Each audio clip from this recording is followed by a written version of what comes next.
Hello YouTubers and all you DIY guys out there. Today we're going to be unboxing the Anet A2 3D printer. Due to some undesired background noise, I had to come back in and re-edit the video with the voiceover. So sorry about that. Bear with me and let's begin.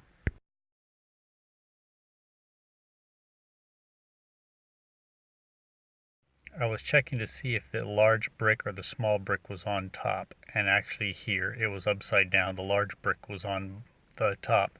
So I flip it over and reopen it from the opposite end and push through so it all comes together in a nice, neat package.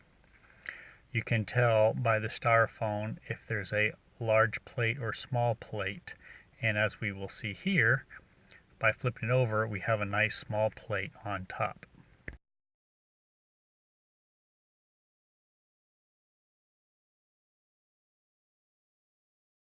Here we're removing the hot bed or heat plate. This particular one is the 220 by 270, so it's a larger build area than the normal 200 by 200 or 220 by 220. Next we have the heat bed support. Next up are the tools, side cutters, screwdriver, then some wires, power supply, heat bed wires, other miscellaneous wires.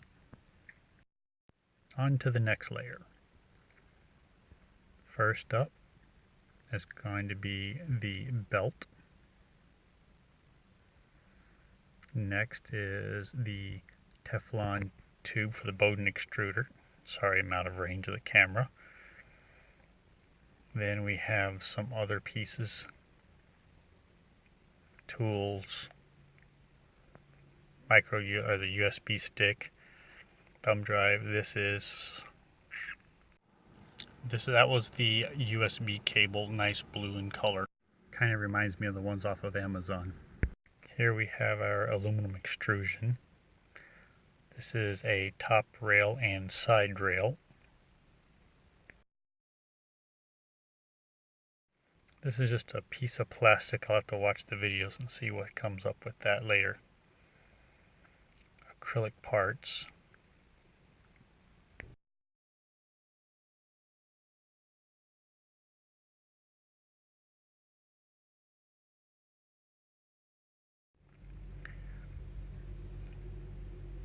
Next up is the main board, the Anet main board or controller board. Next we have the LCD control with the turn knob. I didn't pull it out of the static bag. I'll show you more on that later. On to the next layer. First up, we're going to have the wire retaining straps or guides bundler or whatever, the little coil thing.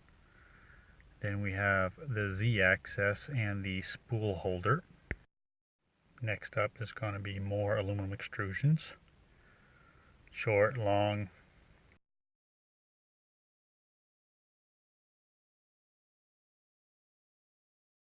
Now we're on to various nuts and bolts and screw packages.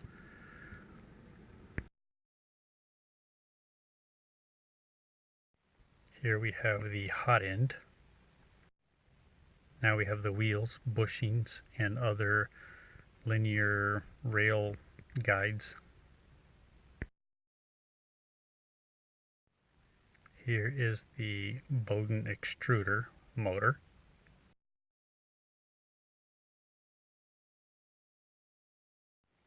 Next up we have the Z-index stepper motor. You can tell by the clamp that's on the end.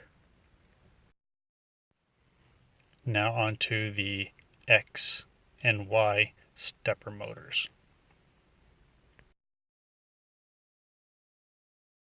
And finally, we have our power supply.